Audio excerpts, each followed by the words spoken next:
Hello, this is Shaun Nordlie, Community Manager here at Hemlock Farms. I want to give an update on the water company and the water system and clarify some of the questions that we've received since we put out our initial statement to the members on this past Monday night. This past Thursday, January 11th, the Department of Environmental Protection for the state of Pennsylvania visited us here at Hemlock Farms. They notified us at this time that we had violations within the water company of running a well for more than 4 hours with a low residual. Low residual is when the chlorine level is outside of the acceptable range set by DEP. That range is 0.4 parts per million up to 4.0 parts per million. When this happens, we are required to do one of three things. Number one, address the problem and fix it so that the chlorine level is within that range. Turn off the well and fix the problem before turning the well back on. Or the third option would be to issue a boil water advisory if this happens more than 4 hours. This is something that did happen, but we did not issue that boil water advisory, and that's why we have these violations.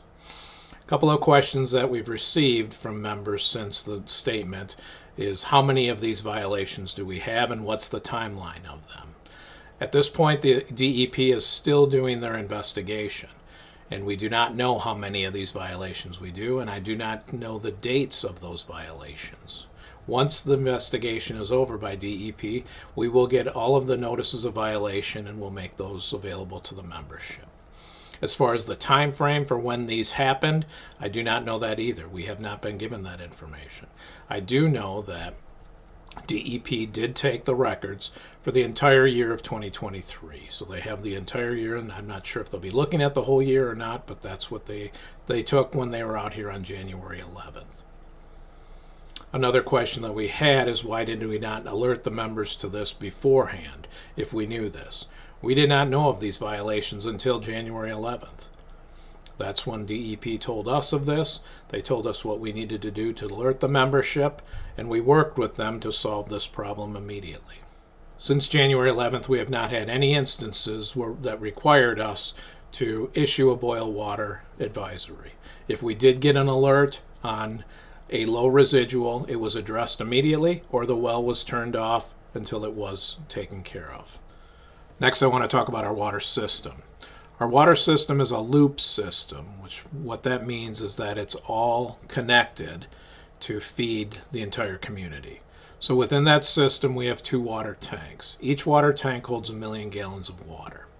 The system itself, which is the lines that connect to the houses, to the facilities, and to our wells, has another 1 million gallons of water in it. So there's 3 million gallons of water in our water system when it's fully charged. We have 5 wells that feed the system.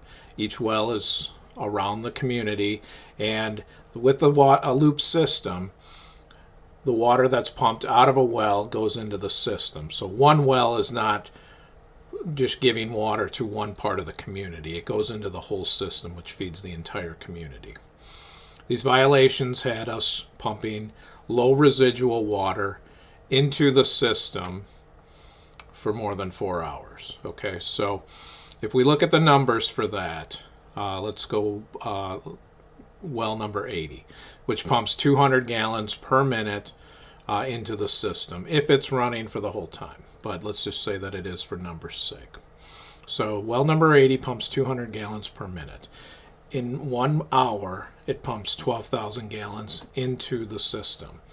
If that was pumping continuously for 4 hours, that would be 48,000 gallons into the system of unchlorinated water. If it was doing it for 6 hours, that would be 72,000 gallons into the system. So there's 3 million gallons total into the system. So if we pump 72,000 gallons over a 6-hour period of unchlorinated water, that would be mixed with the 3 million gallons that are already in the system. So that unchlorinated water is mixed automatically with chlorinated water. If you look at the numbers, that's about 2.5% of the water that came in and was introduced unchlorinated into the entire water system. Now that number needs to be 0, and DEP says that needs to be 0, and that's what we need to supply to the community. 2.5% is low, but it's not what the DEP requirements are, and that's why we did get the notice of violation for this.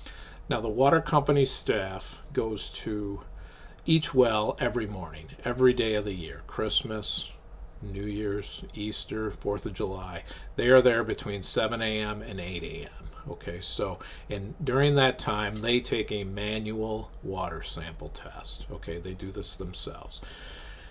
If there is an issue with the chlorine levels when they take this manual, it is addressed immediately. And the way that we address that is, number one, we either fix the problem and we recalibrate, or we do whatever we need to do with that. Number two is we shut the well down until it can be fixed. Or the third option is, if it's been happening for over 4 hours, we need to issue a boil water advisory to the membership. Okay, so that happened every day between 7 a.m. and 8 a.m. Okay, so when we got these violations, they most likely happened overnight, throughout the night. Okay, so water company staff is here till at least 3 each day, and during the day they dealt with any of that. If they didn't deal with it overnight, that means it was addressed at 7 a.m. Okay, so of course this isn't acceptable. This is not what the procedure was. This is not what is put in place, and this is not what DEP has for our guidelines. It should have been dealt with within a 4 hours. But I want everybody to understand that the issue was addressed on a daily basis if there was an issue. So anytime there was an issue at 7 a.m., between 7 and 8 a.m., the issue was addressed. I also want to talk about the water samples that we take. The DEP requires that we take a water sample every week from endpoints of the water system. So this is coming out of the tap of facilities and certain houses throughout the community. This is done on a weekly basis, and there's a chain of command for this. Our water company staff takes the sample.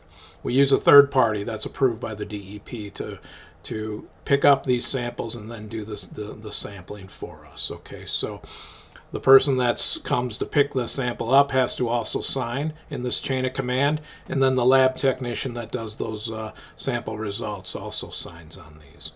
These results are sent to us and also sent to DEP on a weekly basis. I believe that these are on the public page of the DEP, but going forward we will have this on our website also under the water company webpage. We're going to put all of our samples for this past year on there. Now these samples are looking at coliform and free chlorine. Those are the two things that they test for. For coliform, that is obviously the bacteria that could form E. coli, and in these samples we want that to be absent. We don't want any of that in our water. For the free chlorine, we want that to be within that range that I described earlier, that 0.4 to 4.0. So that's where it needs to be. For 2023, all of those samples were within that range, absent for coliform and within that range for free chlorine. We're working on getting these onto the website now, and once we do that, we'll provide a link to the members so they can look at this.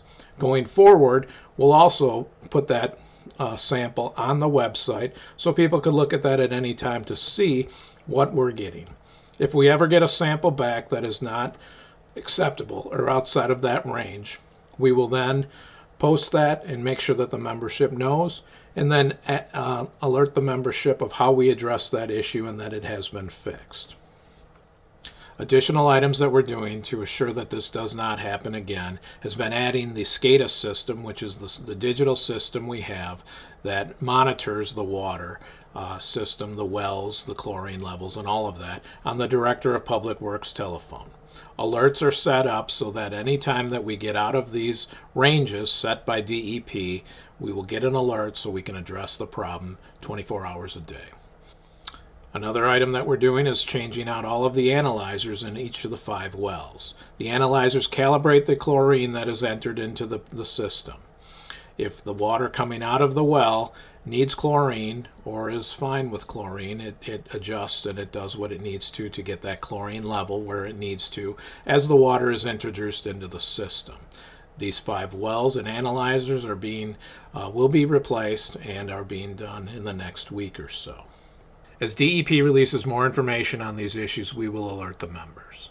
I want to reiterate to the membership that we are committed to maintaining our continued high standard of providing the best quality water in the Poconos. And again, I want to apologize for the situation. Thank you. And now here's Nicole Pernesti with our recreation events for the week. Thanks, Shaun. Hi, everybody. Nicole Pernesti here, your Hemlock Farms Assistant Rec Director. I wanted to take a minute to talk to you about boats. So everybody that has a current boat rack, dock, or hitching post here at Hemlock Farms, you should have received a letter and or an email about your renewal for 2024. If you haven't, make sure you reach out to me and we can go over those specific details together. The renewals are due by March 15th, and our annual boat day this year will be Saturday, April 13th at the Administration Building, and we are aiming to open early that day, probably 7 a.m., so stay tuned for more details on that.